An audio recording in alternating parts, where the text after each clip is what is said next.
आजच डाउनलोड करा आणि तुमच्या आवडत्या मालिकांचा आनंद लुटा। नागपंचमीच्या पूजेची सगळी तयारी झाली। हो आईसाहेब, मी आता येतच होते आणि ती पूजेसाठी लागणारी मूर्ती सुद्धा आणली। हो, आणि तो नैवेद्य सुद्धा मी बनवून ठेवला। मीरा, मी काय बोलतेय ते ऐकून घेणारेस का तू? गोड बोलून तू अथर्व आणि वेदाला भुरळ घातली असलीस तरी सुद्धा मी तुझा सून म्हणून अजून स्वीकार केलेला नाही।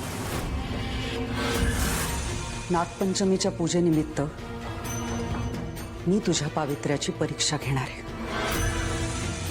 आईसाहेब, तुम्ही मला सून म्हणून स्वीकारणार असाल तर मी कोणती परीक्षा द्यायला तयार आहे।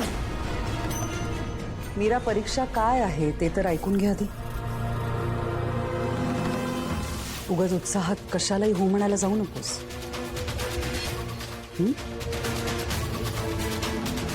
आज नागांना देवाचं स्थान असतं। आज तू मूर्तीची नाही तर खऱ्या खुऱ्या नागाची पूजा करायचीस।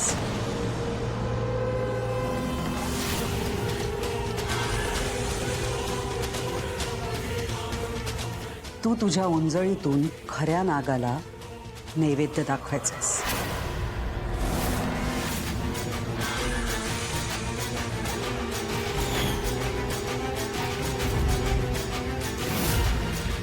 त्यांनी जर का नैवेद्याला स्पर्श केला तर तुझं पावित्र्य मानलं जाईल, आणि तसं झालं नाही आणि त्यांनी जर का तुला दंश केला तर मीरा, तुला मरण सुद्धा येऊ शकतं।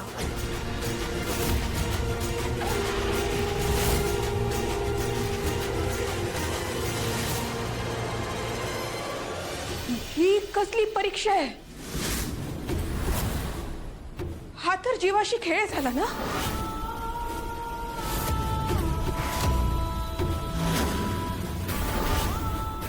ठरव आणि कळव मला।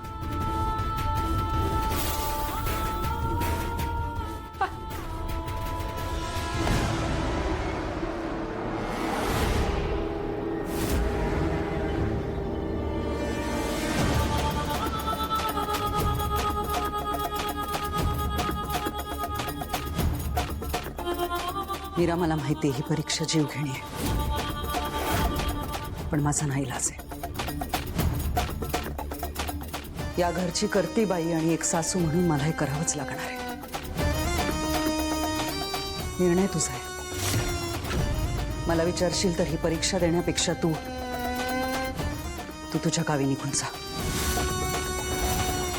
म्हणजे दोघींची अडचण दूर होईल। अथर्व, वेदा आणि दादासाहेब येण्याआधी तू या घरातनं निघून जा। कधी काळी मी तुला माझी लेक मानलं होतं, म्हणून काळजीपोटी सांगते।